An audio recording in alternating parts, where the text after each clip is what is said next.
અમરેલીના પીપાવાવ પોર્ટમાં એક સાથે 7 સિંહોનું ટોળું લટાર મારવા માટે નીકળ્યું. પીપાવાવ પોર્ટ પાસે રસ્તા પર એક બે નહીં પણ 7 સિંહોની લટાર જોવા મળી. તો રાજુલાના કુવાયા ગામમાં પશુના પાણીના હવાડા પાસે દીપડો આવી ચડ્યો. રાત્રિ સમયના આ બનાવનો વિડીયો વાયરલ થઈ રહ્યો છે. રાજુલાના પીપાવાવ વિસ્તારમાં સિંહ અને દીપડાઓની સંખ્યામાં વધારો થઈ રહ્યો છે. ઉનાળાની ઋતુમાં સાંજના સમય અને વહેલી સવારે રહેણાંક વિસ્તાર પાસે સિંહ અને દીપડાની અવરજવર વધી રહી છે.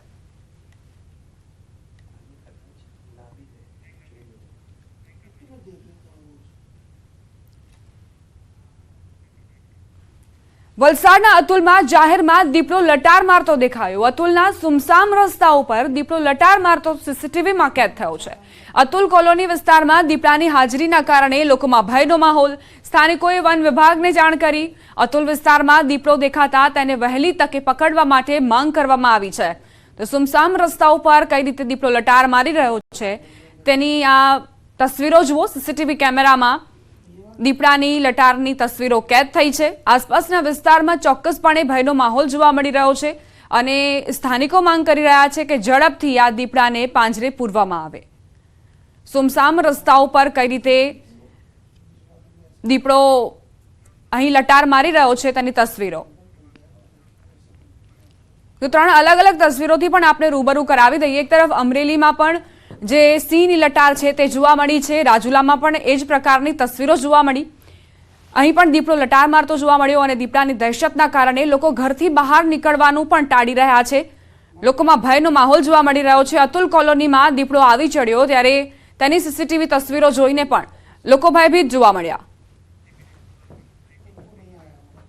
દેવભૂમિ દ્વારકામાં ફરી રખડતા ઢોરનો આતંક સામે આવ્યો છે. પેટ્રોલ પંપ પાસે ઢોરે અનેક વાહનોને અડફેટે લઈ લીધા, જેને લઈને વાહન ચાલકો તેમજ સ્થાનિકોમાં નાસભાગ મચી ગઈ.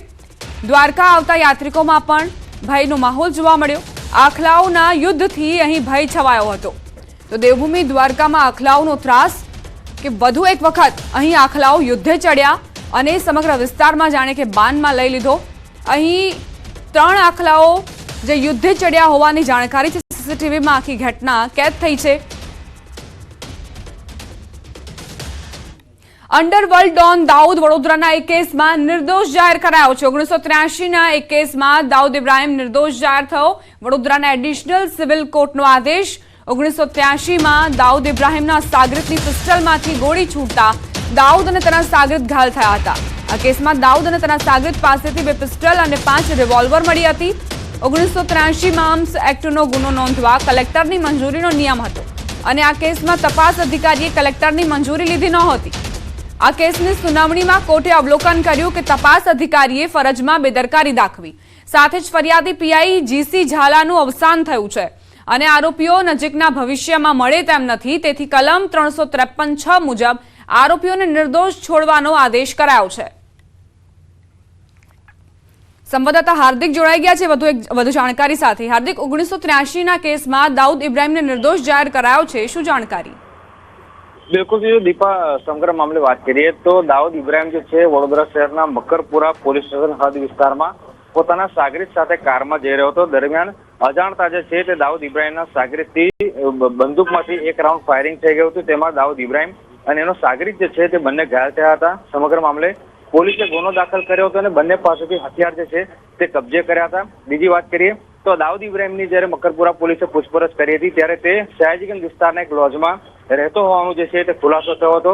પોલીસે જે છે સયાજીગંજ વિસ્તારના લોજમાં તપાસ કરતા જે વધુ હથિયારો જે છે તે મળી આવ્યા હતા, જેના કારણે આ જે કેસ છે તે સયાજીગંજ પોલીસ પાસે પહોંચ્યો હતો. પરંતુ અહીંયા ક્યાંક ને ક્યાંક જે સયાજીગંજ પોલીસ છે તેની ચૂક જે છે તે સામે આવી છે. કારણ કે 1983માં આર્મ્સ એક્ટ મુજબ જે છે તે કલેક્ટરની મંજૂરી જે છે તે આરોપી વિરુદ્ધ ગુનો દાખલ કરવો હોય તો લેવાની હોય છે, પરંતુ જે તે સમયના જે અધિકારી છે તેમના દ્વારા કલેક્ટરની મંજૂરી નથી લેવામાં આવી, જેના કારણે જે એડિશનલ સિવિલ જજ SD કાપડિયા છે તેમના દ્વારા દાઉદ ઇબ્રાહિમને જે છે નિર્દોષ જાહેર કરવાનો જે ચુકાદો છે તે ગતરોજ આપવામાં આવ્યો છે. દીપા, આભાર હાર્દિક જાણકારી માટે. હવે આગળ વાત મહાસંગ્રામની.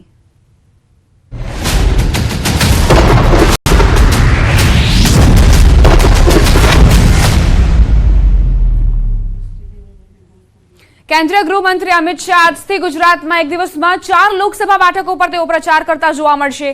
આજે કેન્દ્રીય ગૃહમંત્રી અમિત શાહ પોરબંદર, ભરૂચ, પંચમહાલ અને વડોદરા બેઠક પર પ્રચાર પ્રસાર કરશે। સવારે પોરબંદરમાં અમિત શાહ સભા યોજશે।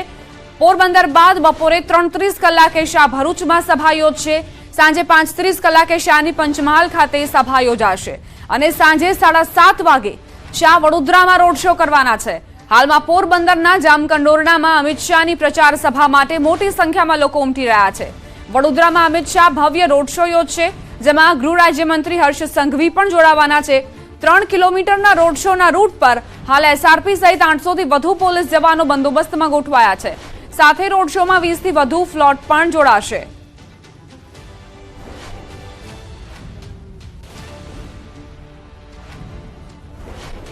તો 4 બેઠકોને આવરી લેશે આજે અમિત શાહ અને 4 બેઠકો પર ઝંઝાવાતી પ્રચાર તમને જોવા મળશે। મતદારોને રીઝવવા માટે હવે જે ટોચના દિગ્ગજ નેતાઓ છે તે પણ મેદાનમાં ઉતર્યા છે।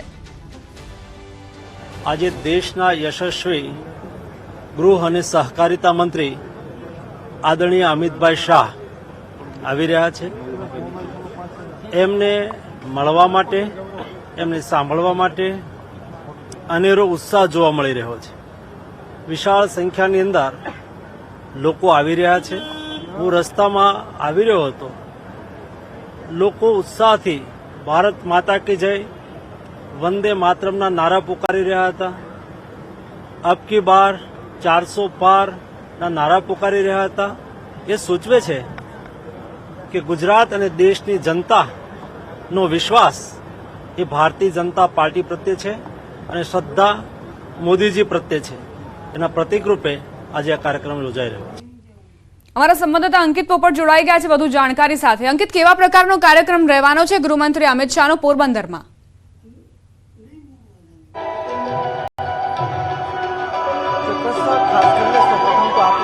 પાછળના જે દ્રશ્યો છે તે બતાવવા માંગીશ। થોડીક જ વારની અંદર જામકંડોરણા ખાતે વિજય સંકલ્પ સભા છે તે યોજાવા જઈ રહી છે અને હાલ અત્યારે જોઈ શકાય છે કે કઈ રીતે મોટી સંખ્યાની અંદર ભારતીય જનતા પાર્ટીના કાર્યકર્તાઓ છે જે જામકંડોરણા ખાતે આવી પહોંચ્યા છે। તો બીજી તરફ ચુસ્ત પોલીસ બંદોબસ્ત છે તે પણ જોઈ શકવામાં આવે છે। સાથોસાથ અમે આપણે જે રૂટ બતાવી રહ્યા છીએ, આ રૂટ પરથી અમિત શાહ છે તે કારમાં આવશે અને બંને તરફ જે લોકો છે, કાર્યકર્તાઓ છે ભારતીય જનતા પાર્ટીના, તેમનું અભિવાદન ઝીલશે ને ત્યારબાદ તે સ્ટેજ ઉપર આવી પહોંચશે। જોઈ શકાય છે કે ગરમી હોવાના કારણે અહીંયા સ્પ્રિંકલર પણ શરૂ કરી દેવામાં આવે છે કે જેથી કરીને લોકોને કોઈ પણ જાતની અગવડતા ન પડે।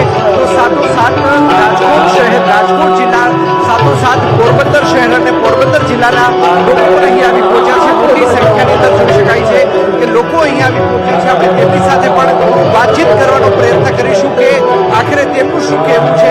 અમિત શાહની ખાસ કરીને સભાની વાત કરવામાં આવે તો ચોક્કસ આજરોજ જામકંડોરણાની અંદર આ સભા છે, પરંતુ આ સભાના કારણે પોરબંદરના મતદાતાઓ છે તે પણ પ્રભાવિત થવાના છે। સાથોસાથ રાજકોટ લોકસભા મત વિસ્તારના મતદાતાઓ છે તે પણ પ્રભાવિત થવાના છે। જૂનાગઢ, અમરેલી સહિતના જે વિસ્તારો છે તેના મતદાતાઓ પણ પ્રભાવિત થવાના છે। મહિલાઓ આપણી સાથે છે, આપણે તેમની સાથે વાતચીત કરીશું। બેન, શું કહેશો? બેન, શું કહેશો? અમિત શાહ થોડીક વારની અંદર જ અહીં આવી પહોંચી રહ્યા છે, શું કહેશો? કયા પ્રકારનો માહોલ કાર્યકર્તાઓ? આખો માહોલ છે આ વિસ્તાર જે છે એ વિસ્તારને લઈને મોદી સાહેબે જે સકારાત્મક કાર્ય કર્યા છે, સાહેબની જે ભૂમિકા છે એને લઈને આજે ભાજપલક્ષી આ એક પ્રવાહ છે અને અમિતભાઈના સ્વાગત માટે થનગનાટ થઈ રહ્યો છે। એ જ અમારો વિજય છે। ખાસ કરીને મનસુખ માંડવિયાને કેટલી લીડથી જીતાવવાની તમે બધા મહેનત કરવાના છો, શું કહેશો? એમને 5 લાખની લીડથી જીતાડવાની મહેનત કરી રહ્યા છે, 100% જીતશે। તો મનસુખ માંડવિયાને 5 લાખની લીડથી જીતાવવાનો ચોક્કસ છે તે પ્રયત્ન કરવામાં આવશે। અન્ય લોકો પણ આપણી સાથે છે, આપણે તેમની સાથે પણ વાતચીત કરવાનો પ્રયત્ન કરીશું કે આખરે તેમનું શું કહેવું છે। થોડીક જ વારની અંદર કેન્દ્રીય ગૃહ અને સહકારિતા મંત્રી છે તે ખાસ કરીને અહીં આવી પહોંચવાના છે। હું કેમેરામેનને પણ વિનંતી કરીશ કે તે સ્ટેજના પણ છે તે દ્રશ્યો બતાવવાનો પ્રયત્ન કરે।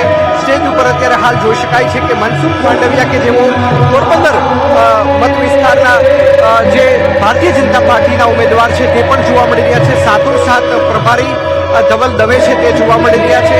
બીજી તરફ વાત કરવામાં તો રાજકોટ જિલ્લાના જે પ્રમુખ છે ભારતીય જનતા પાર્ટીના અલ્પેશ ઢોલરિયા તે જોવા મળી રહ્યા છે। સાથોસાથ અહીંયા જે રંગોળી બનાવવામાં આવી છે તેમાં પણ લખવામાં આવ્યું છે કે અબકી બાર 400 પાર, એટલે કે ક્યાંક ને ક્યાંક ભારતીય જનતા પાર્ટીએ મત બનાવી લીધું હોય અને અબકી બાર 400 પારનો આ નારો છે એ ખરા અર્થમાં ચરિતાર્થ કરવામાં આવશે તેવું પણ લાગી રહ્યું છે.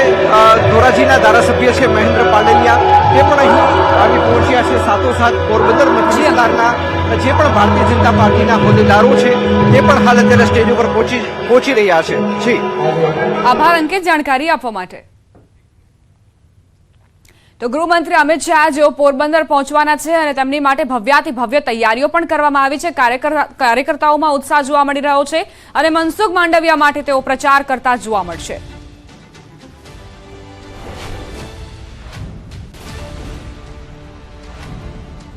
બુલેટિનમાં રોકાઈશું એક નાનકડા વિરામ માટે. આપ જોતા રહો ન્યૂઝ 18 ગુજરાતી.